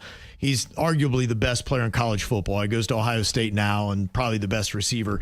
He got cut from his little Pop Warner team in Broward County when he was 7. And he hated that experience. He was left out. All his friends were playing, and he was watching through the fence, and it drove him, and it seared itself into his brain. And he works at an insane level. And he then grew into his body, and he's built like LeBron James now. The guy's just a physical specimen. But what he's put into it and worked, I mean, he's become the best probably in his field in college by putting in that kind of time. But that's not anything his parents did. That was something where, now they gave him the genetics, which that's great. And that's a big part of it too. Look, sometimes genetically, your kid's just not going to be able to play at a professional level because you have a little bit of a freak factor, whether it be speed, strength, height, whatever it might be, eye-hand coordination. And then also, too, the ability to process the information in that sport that they need. There's also a thing called grit. Yeah, right. And you can't teach that. You can't parent that. Your kid is either born with that dog in them or they don't have that dog. So you can support them and drive them to whatever, but you can't force a kid to become a professional. And you're right, too, about rejection. I got cut from my 7th grade baseball team, and it was such a crappy tryout, but it pissed me off. And that's when I started getting ground balls out my glove and just catch. You always talk about how I'd catch ground balls with no gloves on. Yeah. Well, I got pissed off. I said, you catch a ball with your hands, you can catch it with a glove. And that's what's great. I'm psychotic. As I realized, one of the best things for your kid is to get cut from a sports team. It really is. It teaches them real life. It teaches them adversity. And Rocco would be so happy if he got cut. My son wants nothing to do with sports. He'd be so happy. But imagine he getting cut from something he loves. Right. He loves tech. And if he got cut from the robotics team, he'd be sad. Exactly. So there you go. So all those things are good for that reason, but keep it all in check. And parents, likely your kid is not going pro. We were talking about what the cost is and the time invested for kids in Little League sports, and the fact that almost 1 out of 5 parents think that their kid is going to play professionally. And that's where you get some of these astronomical fees and how you're giving your entire life to a sport. One person texted in and said, my 10-year-old son in Port St. Lucie plays travel baseball. 3 training sessions a week. That's $100 each. Talking about $300 a week on that. 2 2-hour practices a week. That's another 4 hours. Games and tournaments every weekend, $300 plus on hotel rooms, plus not to mention gas, eating out, all that kind of stuff. That does start to add up as well. $200 a month in team fees. $450 bats. We have 3 of those. We have a $300 glove and the catcher's gear, which is $400. That's what I was saying. When I was seeing what their amounts were, they said some families spend over $500 per year on gear. In South Florida, $500 is not, like, you're not getting out of the Dick's Sporting Goods for day one for $500. Oh my gosh. Yeah, it's kind of a heads up. Look, like I said, I have no regrets on what we did with my daughter, but it was something. And I'm glad it was a small season of our life. And there are some people out there that played baseball that should be playing professional. They just didn't get their number called. I mean, it's so competitive. My boy Bigfoot, Jim Romano, could have easily played in the pros and just didn't get the number called. I mean, he was freakishly great at baseball. Yeah, and that's why you have to keep it all in perspective about getting professional, because there are so many factors that go into it. Are you going to also remain injury-free? Is the right person going to find you? Are you going to have the right coach? Are you going to play on the right teams? You know, a lot of it just it's really luck. You have to go in for other reasons. Say, look, I love doing it. I'm obsessed about being the best I can be, and I'm learning a great skill and how to work as a team with other people. I got a question. Yeah. When you look at those videos of the Savannah Bananas, do you and Bigfoot ever think like, man, we could do that? We should audition to be Savannah Bananas. I could totally see y'all doing that. Well, I mean, I think I would be better at the entertainment part. I think he'd hit the ball 9,000 miles out of the park. I mean, he was freakishly good. And yes, he's silly like me, so I think we would be good at the Savannah Bananas. If they ever do tryouts, I would say you guys need to definitely go do that. Well, I mean, I'd get adrenaline for that. There's that grit you got to have. I think you could do it. I've seen some of the guys they have. They're dudes that are probably like earlier 20s for the most part, and they're guys that could go back and forth. Like one of them, he got his shot to play in, not the majors, but it was a higher up in minor leagues, so he left the Bananas for that. And other guys are like going, I'm okay at baseball, but I like to entertain as well. They do other stunts, though. They had a guy come out that was in his 60s pitch a few times. They're stunty, so anything's possible with them. I think that should be on your radar, that if you ever get a chance, you and Bigfoot need to try out for the Savannah Bananas. I don't think they'll take us, but maybe we can, No, they can maybe. Well, they've got the umpire that twerks. Yeah. And so they have, some of the umpires maybe do not stuff. to even go on tour, just to like play once. That would be amazing. They have an umpire that dresses as a ninja, and I saw when he called out, he did a flip and goes, "Why-ah!" I'm like, that's awesome. That's incredible. There was one dude, and this where they really went viral, and he wasn't even a baseball player, but he was great on stilts. And they had him up on all these stilts, and he hit the ball, and he's running down the base on stilts, and he wasn't even a baseball player. That's amazing. Mm-hmm. Yeah, that could be a good time. Somebody said Paul Skeens only got 2 Division I offers and didn't even use the best equipment. He just won another Cy Young Award. He's a pitcher with the Pittsburgh Pirates, and maybe you don't know Paul, but you might know his girlfriend. She just moved to South Florida. Her name is Livy Dunn. She was a gymnast at LSU. Yes, she was. They love her in Louisiana. She's blonde. She is model hot. Gorgeous. Yes, she is. Yeah, so she's in South Florida, too. Like 10 out of 10 physique. Yep. Like you're like, how is this girl this perfect? Gymnast. Yeah. Helps. Yeah. She's killing it. And somebody said, how do we go about figuring out if our kid loves sports or not? Right now, my son's in flag football, and it's not going well. You know what? Just let them play. It's got to be, to me, it's on their desire. If they want to do it, you support them in doing it. And if they're like, I'm out, they want to tap out, then let them out. And look at their face. Do they look happy? Are they smiling? If they're smiling, yeah, keep doing it. But if they're not, find out what makes them smile. That's it. Best something. Thing, as a parent, plug your kid into what they want to do. Don't force them into doing a sport because you didn't go major league and you think you should have. So that's the best way to make your kid happy. You ever wonder about certain professions? Be like, what must that be like? Imagine if you were a conductor for the Brightline. We should call Suits and ask him. He's probably the closest thing we got to knowing what it's like to drive a train. Yeah, but he don't drive this train. This train goes fast. Yeah. He drives regular commuter trains. He does. It doesn't have the same kind of record the Brightline does. No. The Brightline is officially the deadliest passenger rail system in the United States. 191 fatalities since they launched in 2018. 191 is the number. That's the kill count right now. That's scary. And one of their former conductors, Darren Brown, is speaking out about what it was like being a conductor for the Brightline. Basically, he has PTSD. Long story short. Oh, no. 2018 first fatality. He said that a man dove in front of his train. On purpose? Sounds like it. Yeah, because there's a lot of suicides. That was the first time. But what was traumatizing was there was a communication breakdown and a second Brightline was coming from the other direction and hit him again. He saw that. That was tough. He said he saw everything from pedestrian deaths, cyclists, drivers, even teens intentionally stepping out in front of trains. Oh, my gosh. Yeah. And he said the one thing about it that they really need to do a better job of is, look, we're humans. We're driving this kind of stuff. And when you see that over and over again, you really kind of start to get trauma and PTSD. And there's not enough mental health support for some of these drivers. You think about that when you're a law enforcement officer, if there's any kind of death or something like that, then they put you on paid leave. They sort it all out and be like, okay, what do we got to do to help you out? He said he was diagnosed in 2023 with PTSD.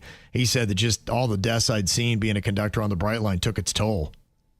They say that he saw 16 reported fatalities. Yeah. 16? 16. That's going to stay with a person. 16 deaths he heavy. saw. Right. Absolutely. I mean, honestly, how many professions? I mean, unless you're out there and you're a cop or you're an ambulance driver or you're a first responder, it's in a sense, it's what it's like. And you may not think that. Be like, well, you drive a train. Well, no, you're going to see a lot of the same kind of gruesome stuff that these first responders. And look, you hear about all the issues that they have and what they bring home with them after coming home a night of doing their job.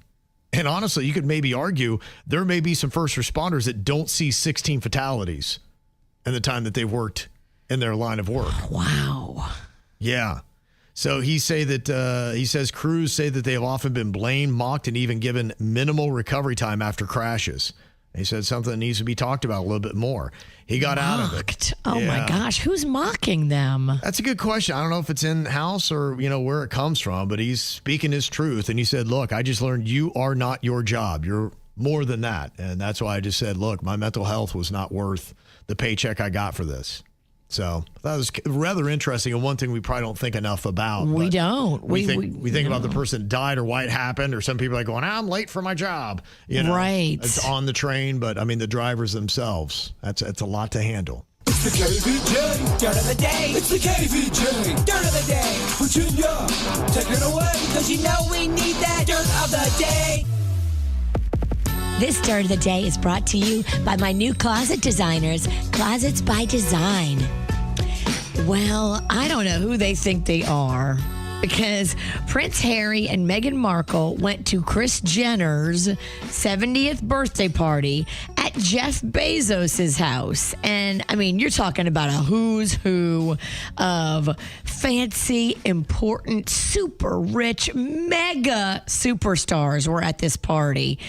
And when you walked in, you had to sign a photo release because they just want to make sure that, everybody's cool with their pictures being put out there. And I guess Prince Harry and Meghan Markle checked no for the box of can my photos be shared.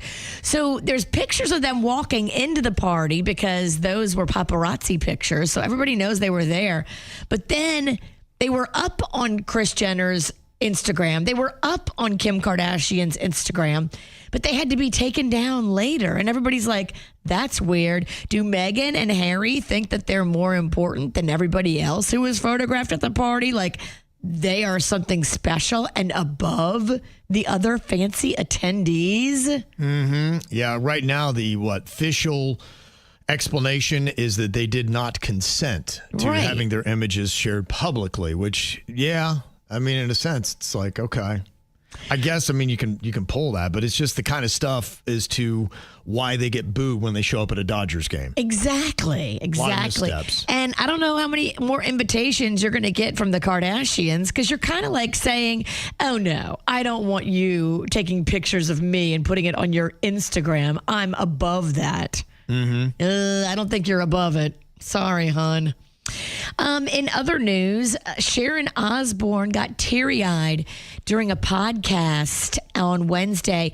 She was playing a voicemail message that her and her family got after Ozzy Osbourne had passed away. I guess Kelly and Jack were there with her, and they played this voicemail that Donald Trump left for them after Ozzy passed. Should we play the voicemail? Yeah. Not saying who it's from. Everyone will know. Hi, Sharon. It's Donald Trump, and I just wanted to wish you the best and the family. Great. Honestly, it was amazing. He was an amazing guy. I met him a few times, and I want to tell you, he was unique in every way and talented. So I just wanted to wish you the best, and it's a tough thing. I know how close you were, and whatever I can do, take care of yourself. Say hello to the family. Thanks. Bye. Love him or hate him, he didn't have to call and leave a voicemail. Okay. Very true. And finally here, this is not going to be a love him or hate him thing.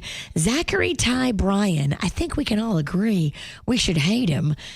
He was on the 90s sitcom Home Improvement back in the day, but he has been in a lot of trouble lately for getting violent.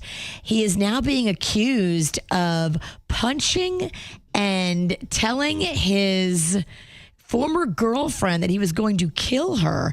According to court records, he punched and seized their dog. He also punched her, and the judge is like, what the hell? She has now been granted, no word on if the dog got one too, but she has now been granted a restraining order. So he has to stay at least 100 yards away from her. This is just his latest incident. He also got arrested for strangling a different girl and a DUI in 2024. So, Zachary Ty Bryan, we don't like you. And that's what's going on in your dirt. What are you thinking about? What are you thinking about? What's on your mind? Are you thinking about? What are you thinking about?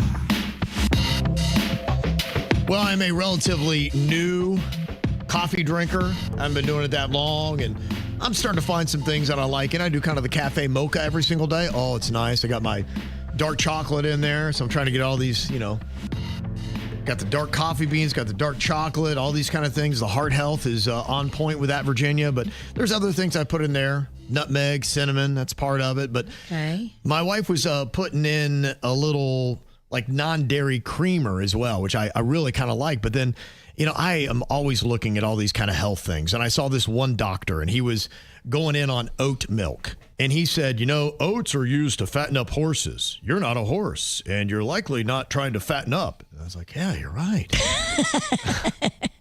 Yeah, I can't do oat milk. But I saw this one article, and they said, okay, so what is the best milk to put in your coffee if you are a person that does do that? And they say it kind of depends upon what you're going for with your nutritional goals and taste. Like you had said, they say seed oils are sometimes added for texture, but experts say the amounts are too small to really be too harmful unless consumed excessively. Okay. And so they're saying, look, you're putting a splash of it in here and there, so it's not that big of a deal. Now, some of the non-dairy milks are now common. They often fortify with calcium, vitamins D, A, B12, but they usually have less protein than dairy milk. That's one of the things to look at. And they don't demonize the oat milk, kind of like that one doctor was in that video I saw. And who knows, maybe he just had on a white coat. He tried to say he's been a doctor for 50 years. I don't know if I believe him, Virginia. Anybody can put on a white coat. I know. Give me one. I look official. Oat milk, they say, creamy, popular, contains fiber and antioxidants, higher in sugar, though, but it may reduce inflammation. That's the ins and outs of the oat milk. The soy milk, they say, is the closest nutritionally to dairy. It's high in protein, safe for men, and it may support heart and hormonal health. The oat almond milk, which I think makes a lot of sense, they say it's low calorie, it's got a mild flavor, but it's low in protein. And the problem is, if you care about the environment, I guess it takes a ton of water to raise almonds. And where they do it in California, it's really a drain on, the agricultural system that they have there.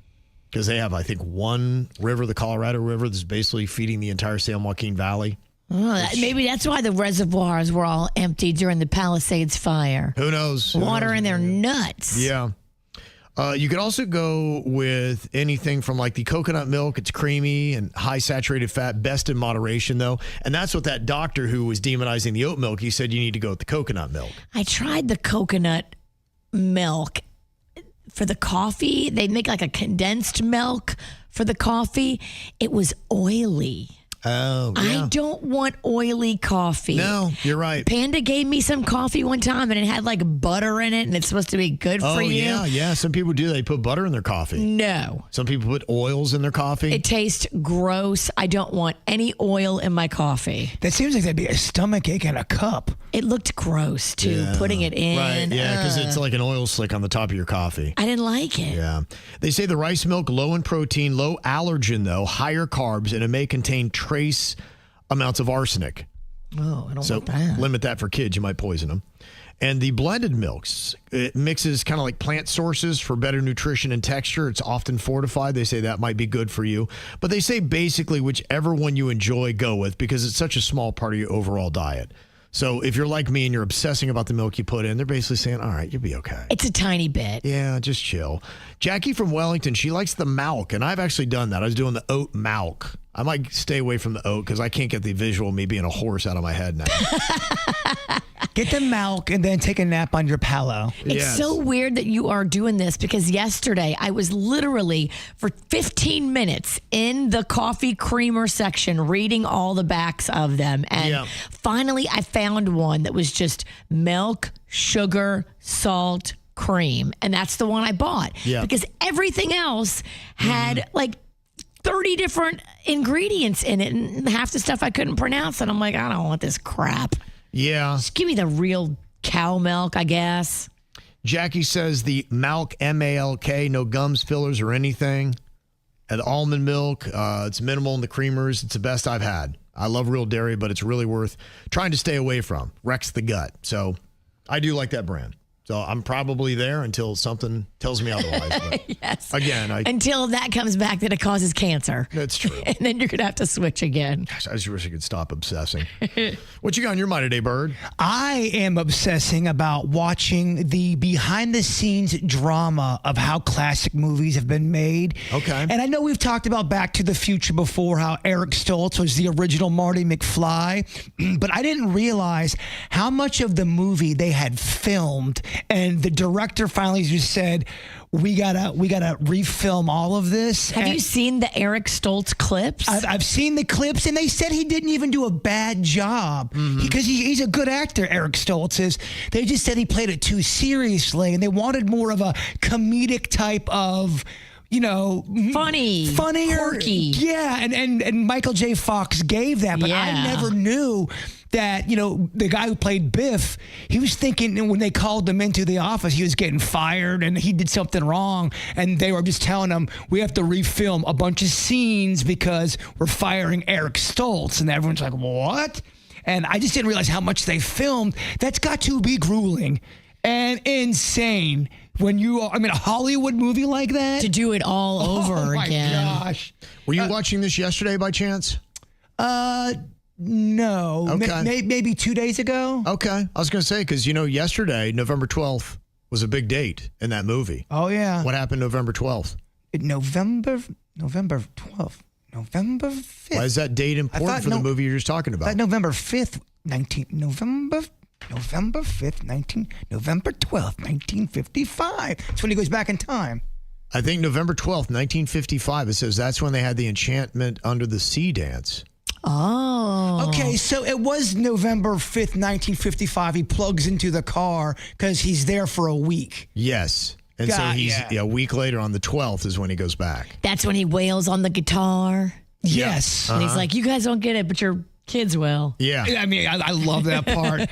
The classic movie Halloween, they had to film that not during Halloween time. It was summer. It wasn't in Illinois. It was, they are on such a low budget. They had no money that the actors had to wear their own clothes. They had to bring their own wardrobe. Wow. They had to take leaves and put them out in people's yards to make it look like fall. And when they would cut, all the actors would have to take all the leaves up and put them in a bag and reset it. That's how little money they had for that. Wow. And then in Friday the 13th, that classic horror movie, they expected it to do nothing. And the main girl, this is where art became real life, as it was being filmed, she was being stalked by a maniac out of the blue. When the movie was released, it was a hit. And then the guy kept stalking her, broke into her house, freaked her out so bad she never did Hollywood again. She said, "I'm out of this game. I got out of the public. But he broke in while she was in there, and she escaped." Wow. After doing Friday the 13th, and that's what you have to deal with after? That's crazy. It's pretty insane. Thanks. Kevin Bacon's also in that movie, and he said he gets killed, and he said that was the most awkward moment in his movie career because it was so uncomfortable to do. To get killed? Just the way how they had to do it, how they had to prop him up, and it goes, the whole process was probably my most awkward moment I've ever had in filming. Huh. Yeah. Okay. And the more you know. That's it. What's on your mind today, Virginia? Well, I've got an update for you. Remember I told you the story about my girlfriend whose daughter is new at FAU? Right. And she was being bullied by a roommate who actually got physical with her at one point. So I was texting with her last night. I'm like, hey, how's it going? I was giving her advice because, thank you, a lot of KVJ Nationers sent me the legal advice. And, you have to file a police report. If anybody gets physically aggressive with you in your home, you file a police report and you can get out of a lease with that. They can't hold you to a lease and stay in a place where you're being abused. Okay. So, but she had never filed a police report. And it happened a couple months ago where the girl got physical with her. And so yesterday she went down there and was moving her out, and they're moving her out this weekend. So the bully wins. She had to pay out the lease to get out of it. Side note question. I'm not trying to derail your bit. Why are you dressed like Zorro today? On guard. She is dressed just like Zorro. It's like a judge's robe almost. I mean, she's got gloves on. Where's your sword and your mask? I'm cold, and so these gloves are helping me. But then I'll have a hot flash, and I can rip them off really fast. Well, me, her, and Denny's, we all took a pee break together, like us girls do. Go to the bathroom together. And when Virginia's walking to the bathroom, she does butt lunges. So she's in the middle of our hallway, dressed like Zorro, doing lunges. It's a lot. I get it. We are such a weird show. We are out there. Well, I got to tell you, this is kind of shocking and a little bit sad. There is a major giant in South Florida media that is going to be walking away. If you watch News Channel 5 and love the weather there, Steve Weigel, we've been watching him as long as we've been in town, Virginia. I know. I knew something was up because he used to live in my neighborhood, and he sold his house like 6 months ago. And you thought he's just trying to get away from you. I wouldn't blame him. Yes, I know. Right? I used to tell people where he lived and send him over there for trick or treat. Like, I gotta get out of here. I don't think he liked it either. He got so much action on Halloween night. He had to be like, how do all these people know where my house is? Yeah, that's what happens, huh? So maybe because of you, he's decided to skip town. He's retiring because of you. Oh, his wife got so mad one year at the Tequesta chili cook-off. I was just joking around, and I got in the fireball a little bit. Oh, okay. So I was telling everybody that the after party was at his house, but I was joking. Right, yeah. I wasn't serious. I certainly wasn't giving out his address. She got so mad. I cannot. That's crazy. I know, right? How about that? Yeah, somebody telling you. Everybody at the whole place that you were having. Hey, everyone. Yeah. They moved. It's all because these after parties and trick-or-treaters. You've been terrorizing them. You ran them out of town. He's maybe our greatest meteorologist of all time. Here he is on TV making the big announcement. Yeah, I am retiring after a little over 27 years here, and it's bittersweet. I love this place. You guys are my best friends. We have fantastic times together. This is not about, me being just wanting to get out of here. I mean, I love this place. I love coming into work every day. We have the best times here, and we are the best friends. I want to do other things in life, I guess. I have a grandchild now. Yeah. I have my wife who, and we want to travel more and just enjoy life. So that's a big part of it. And this is going to be really hard. Viewers. I have to thank viewers over the years because they have been so supportive of me and so gracious, and we share a special bond in the hurricanes. over the years. And, you know, Irene, Frances, Jean, Wilma, Floyd, Milton, all those storms. And I mean, thousands of people have come up to me and said that it was my voice that got them through the hurricanes. And that means so much to me. So thank you. I owe the viewers everything, so thank you so much. There you go. Oh, that was sweet. Yeah, very sweet. And then Kevin edited out the part. And we're also leaving because this one woman keeps harassing us on Halloween. Yeah. He's got to stay on the run. Needs to get a little peace. Well, Jay Cashmere made an exit a couple of years ago, not by his choice. He didn't get to do it on his own terms. But I think that he's much happier now. Okay. So there is life after TV. There is. Okay. It might be a good time to jump off of TV. All right. You give interesting advice. Yeah. So if you're in TV, don't. And then jump off of TV. Look how happy Jay Cashmere is on his social. Steve, you gonna smile again? And somebody said Elliot Rodriguez from CBS 4 Miami is also going to be calling it quits. He made his retirement announcement last night as well. Here's a bit of what he had to say. Finally tonight, I have some personal news. I'll be leaving CBS Miami as of December 19th. The station has been my home for the past 25 years. I've been a journalist for almost 50 years, but now it's time for me to step aside, let the changes in our industry play out without me. CBS has been extremely gracious and is allowing me to leave on my terms to say goodbye to our viewers and look back at some of the stories I've covered over the years. It was kind of interesting because one person said, yes, in his announcement, it was interesting to me that they said, I am doing this of my own free will.